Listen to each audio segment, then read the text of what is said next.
Hola, soy Ernesto y esto es Contexto Cubano.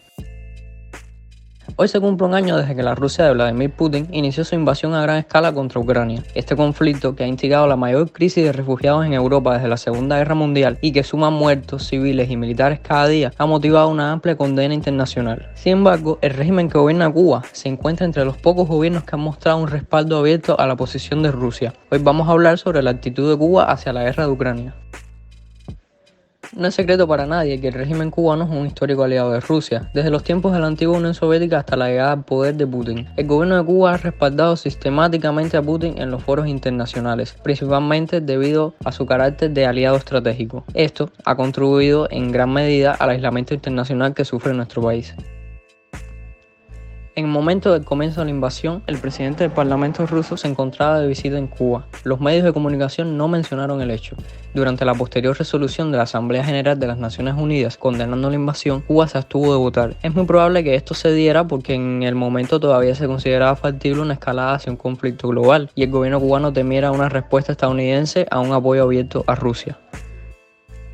El mismo escenario de abstención se dio con la resolución del 24 de marzo del año pasado, que exigía el retiro de tropas rusas del territorio ucraniano, y desde entonces se ha mantenido igual, incluyendo en la resolución aprobada ayer, poco antes de cumplirse un año de la invasión. La única vez que se votó en contra de una resolución de este tipo fue en la aprobada el 2 de abril de 2022, en la cual se condenaban las violaciones a los derechos humanos cometidas contra el pueblo ucraniano. En un principio, los medios oficialistas cubanos siguieron la narrativa de Moscú, la cual proclamaba que la invasión de Ucrania era simplemente una operación militar especial con los únicos objetivos de desmilitarizar y desnazificar el país. Sin embargo, con el prolongamiento de la guerra, han adquirido un tono más ambiguo, llevando a llamarla ocasionalmente guerra o invasión. También se ha apoyado activamente la dispersión de propaganda y fake news a través del medio estatal venezolano Telesur, el cual tiene una narrativa fuertemente prorrusa.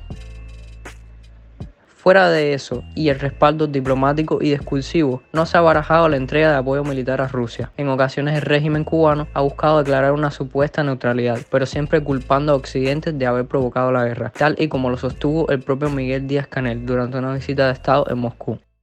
Cuba condena enérgicamente las sanciones que hoy se imponen de manera unilateral e injusta a la Federación de Rusia. Las causas del conflicto actual en esta zona hay que buscarlas en la política agresiva de Estados Unidos y en la expansión de la OTAN hacia las fronteras de Rusia, lo que Cuba ha denunciado de manera sistemática en foros internacionales. No se ha ido más allá, ya que esto rompería con el discurso de la búsqueda de la paz a nivel internacional que tiene como centro la política exterior cubana.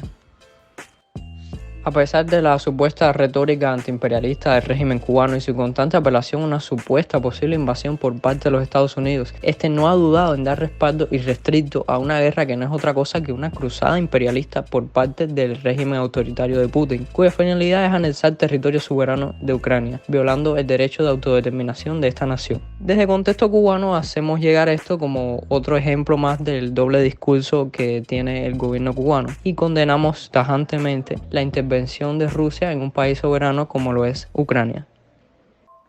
Muchas gracias por ver, nos puedes seguir aquí por YouTube, suscríbete, además de en Twitter y en Telegram como @contextocubano.